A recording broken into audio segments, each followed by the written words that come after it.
Ladies and gentlemen, The Marvels is the brand new show that everyone is pooping on. Everyone is dropping steaming dookies upon the Multiverse. And it's fantastic. A lot of people have been telling me, Nux, you have to cover this and shit, and I am not watching this ever.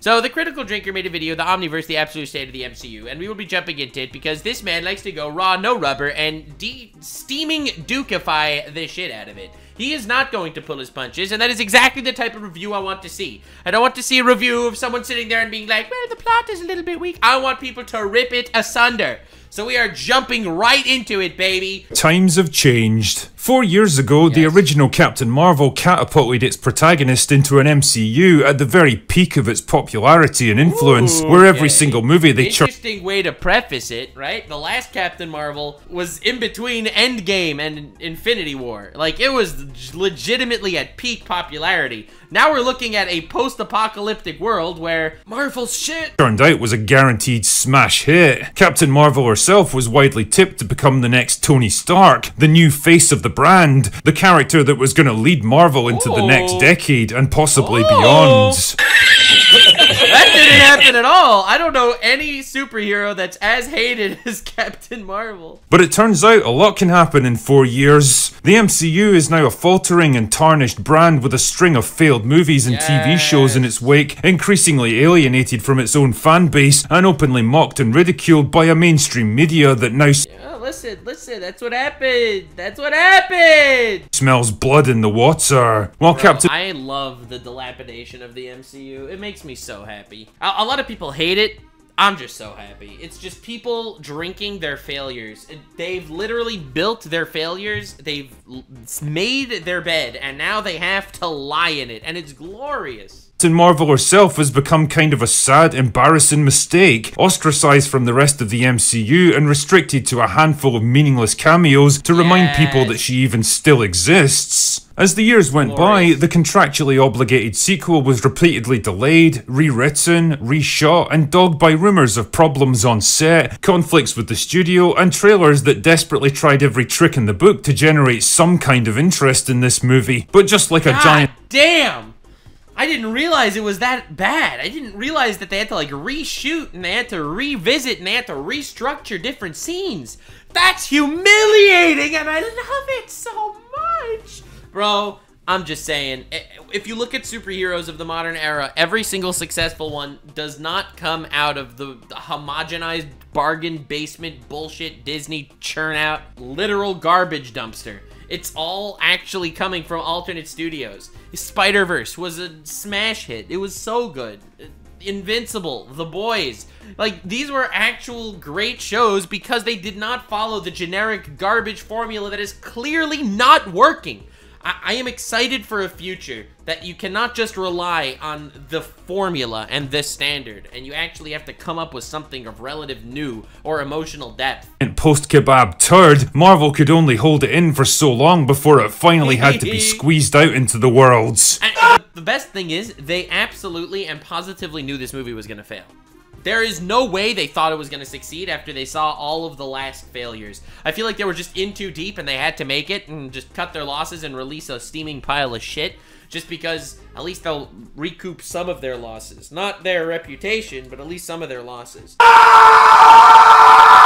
And so, that was the most Critical Drinker edit I've ever seen in my entire life. Here we find ourselves staring down the barrel of The Marvels. Oh, God. That is one big pile of shit. Yeah. The movie kicks off with generic space wizard lady who digs I love generic space wizard women. They're so cool, always. Up a magical bullshit bangle from a random planet somewhere, which turns out to be the counterpart to the other magical bullshit bangle used by Kamala Khan. You know her, don't you? Oh wait, you don't. That's probably because she's a character from an obscure Disney Plus show that nobody watched.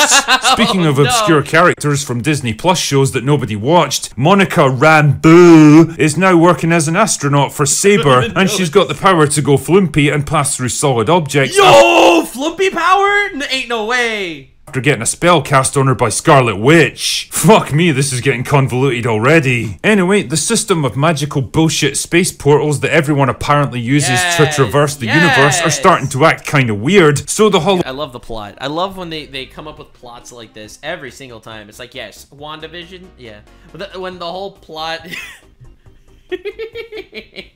When the plot is, 4 women have assembled from alternate realities due to floopy-doopy powers. Flormples are happening in the space-time continuum, causing inconsequential flingle-stones to start manifesting. The entire multiverse is in jeopardy, from the Flaundry Wizard to start 5 nights at flumptying all of the tea bags. Hollowed out shell that was once Nick Fury sends Captain Marvel to investigate. And wouldn't you know it, Monica Rambeau decides to investigate one herself at exactly the same moment. Oh my god! Multiverse floopering floppering? This did not have to come out after South Park's Panderverse. Bro, this did not have to come out after South Park's Panderverse! My goodness, what are the odds, eh? Then there's a big energy surge and everyone swaps places with everyone else. Flexsexual? Don't focus on the flexsexual part, Chad. Let's focus on how she's like, wow, I was just manifested in an alternate reality because of flingledorks in the atmosphere. Although it did have me wondering why their clothes go with them, but Monica Rambeau's spacesuit doesn't. Probably because the prospect of a teenage girl explosive— God damn.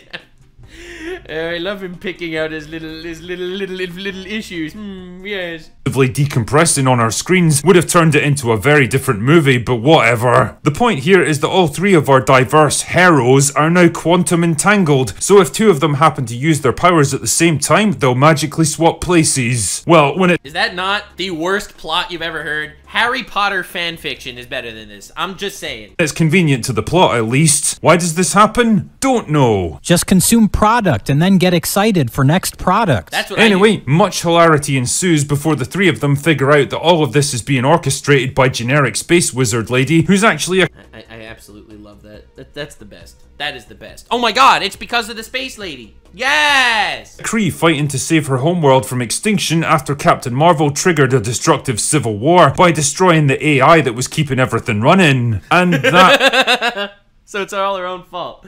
Let's go. also caused their son to die out somehow, because civil wars are well known for that sort of thing. Yeah, every civil war causes suns to burn out. That's just common physics. Fuck me, who wrote this nonsense? Oh yeah, and the more she messes with the magical bullshit bangles, the more damage it does to the magical jump point network, ultimately threatening to tear apart the fabric of reality itself. Oh my god, every single show now. Every single one. If you accidentally conduce the power modules in the flingledorks in the different dimensions, you might cause the entire multiverse to collapse. Have you considered that possibility? Yes. Yes. Too much flinglebobs are, you know, inserted into the snorkel spink. Yes.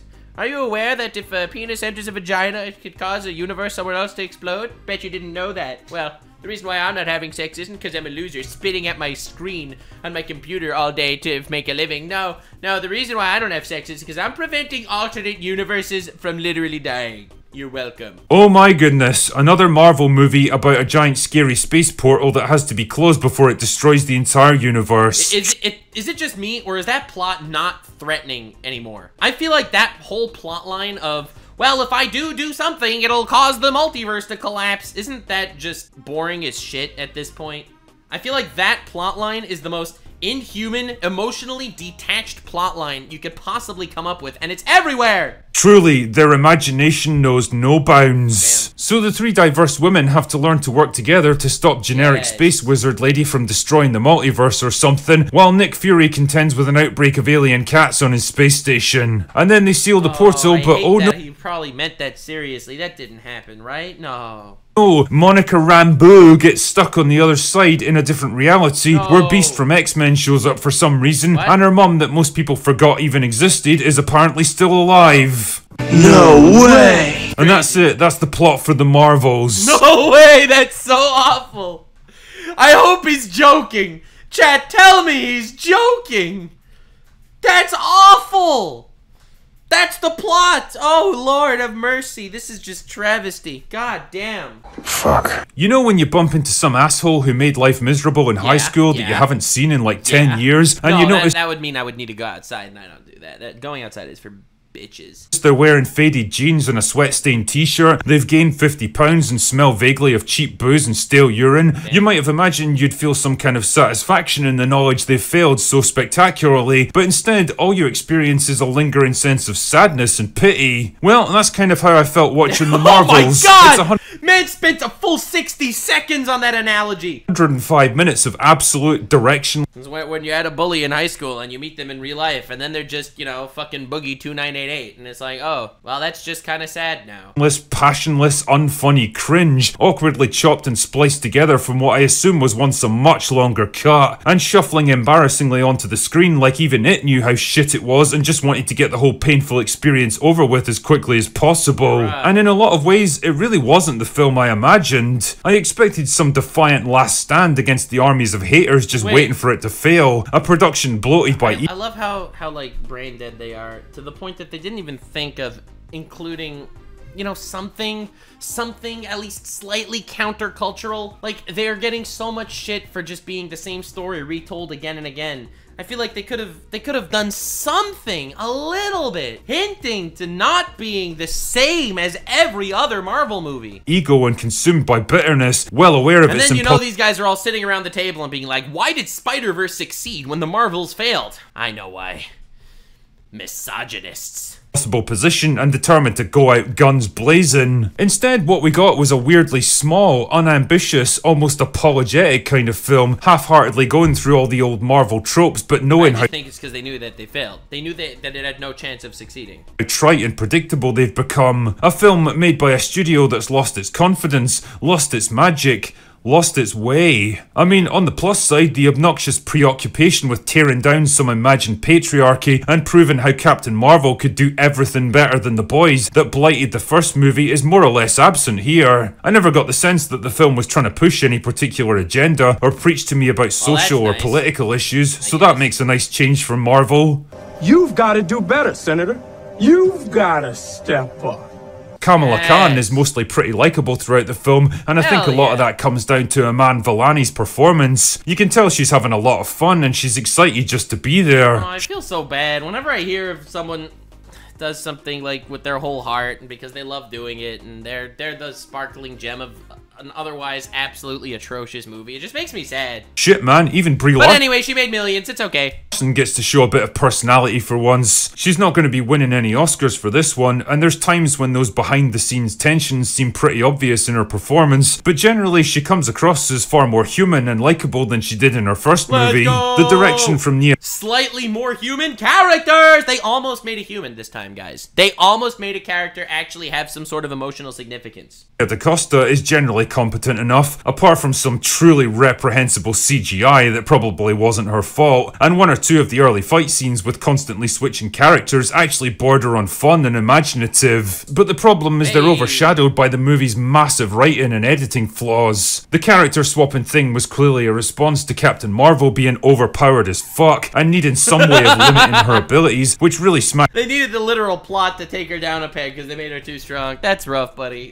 That's how to do an overpowered character incorrectly. Just saying. Of a problem that they created for themselves. You guys chose to make her into Superman without the kryptonite, and now you're having to concoct bullshit reasons why she can't just fix every problem instantly. Nick Fury might as well not even be in this film because it feels— they really obliterated this man. I feel like he is here in the Marvel universe way too long. He needed to retire after Endgame or something. It's like his subplot is completely disconnected from everything else. If you haven't watched Secret Invasion, then you're probably gonna have no fucking clue what's even happening here. I mean, really, he basically stopped being Nick Fury the moment he got his eye scratched out by a fucking cat. Yeah, I know. When I heard that, it made me so sad. When I heard that, oh, motherfucking! And the goofy imposter playing him seems to care less and less about keeping up the facades. Generic space wizard lady is exactly that. Completely forgettable, barely getting a shred of development, and she's pursuing her goal in the most ridiculous way imaginable. Like, so basically a Marvel villain. Got it.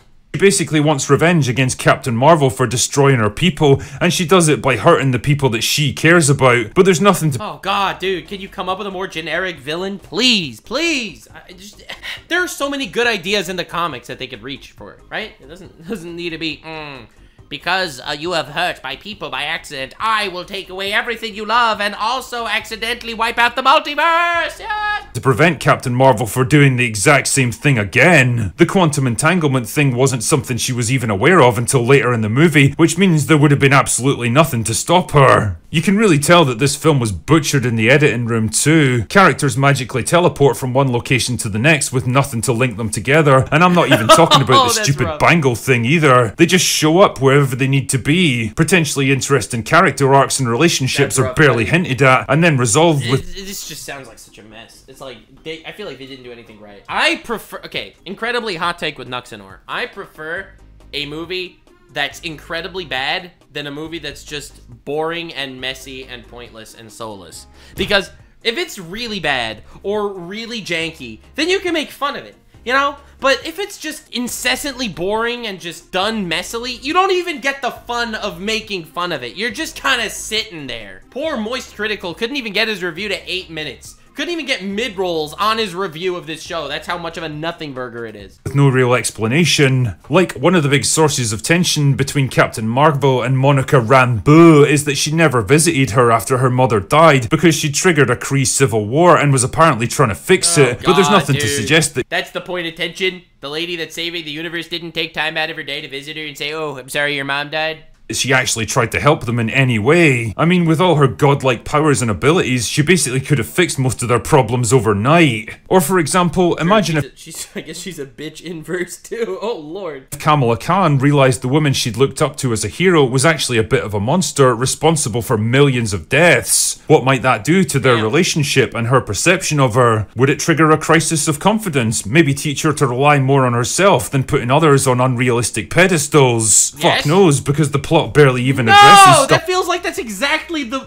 only emotional moment you could have in the whole story. Are you kidding me? They don't even get there? Oh lord. Do they not dwell on the fact that she caused millions of people to die? Captain Marvel caused millions of people to die and they're not dwelling on it at all. It's just, oh, this other lady wants to take this ridiculous revenge. Cringe. And everyone's like, yeah, Captain Marvel, you go, girl. You didn't mean to kill those millions of people. And she's like, yeah, man. Responsibility, 0. Bro, they gotta watch Invincible. How to actually write PTSD. Stuff like this. I mean, why bother with that kind of thing when you can have an excruciating song and dance sequence that goes on forever and serves absolutely no purpose to the story? Or an entire subplot about space cats eating people. All of it is nothing but a ridiculous conglomeration of absolute nonsense thrown together by a studio that's completely lost confidence in its own work. And in some ways, it really feels like the end of What the frick was that scene? Oh my god, Cat Vor was not on my bingo card for stuff I was gonna see today. What era. It's almost certainly the end for Brie Larson as Captain Marvel, who's made no secret of her dissatisfaction with the character and seems pretty reluctant to play her again. And to be honest, I don't blame her one bit. She's in her mid-30s now, and those prime opportunities are going to start drying up before too long. And really, I can't imagine she needs or wants the hassle of playing a character like this anymore. But more than that, it feels like the tired and played out I end just of feel the— like it's because all the movies are shit. And she's getting incessant hate for making shit movies. So she'd rather blame it on the studio than herself. I don't know, that's just my random insight. That's probably not accurate. the entire Marvel formula. The bloated budgets, the heavy— Did he say formula on purpose? Because if he didn't, then that word is awesome. And if he did, kudos to him. It's a formula. It's not even a formula. It's just farming. Oh my god. CGI, the quippy self-referential humor, the sky portals, and the armies of disposable bad guys. It's all become so tedious and boring and predictable that people aren't even angry anymore. They just don't care. That's worse. That's worse. That's what I'm saying. I'd rather watch a 1 out of 10 awful movie than a 3 out of 10 just boring bullshit. Original Captain Marvel was a divisive movie that inspired debate and controversy, but this one falls victim to a far more insidious problem. I would rather watch Naruto filler arcs than canon Marvel movies today, and that is just such a sad existence. Apathy. This really is how the MCU dies. Not with a bang, but with a whimper. Damn. Anyway, Damn. that's all I've got for today. Go away now. Oof. Yeah, well, I'm not watching this ever. That's God damn. God damn. When Boruto is really hitting harder than Marvel, that's a rough timeline. God damn. God damn. Anyway, stay weird, fam. Follow for more cancelable base takes. Yes, yes. Like, subscribe, and follow me on Twitch. Stay weird, fam.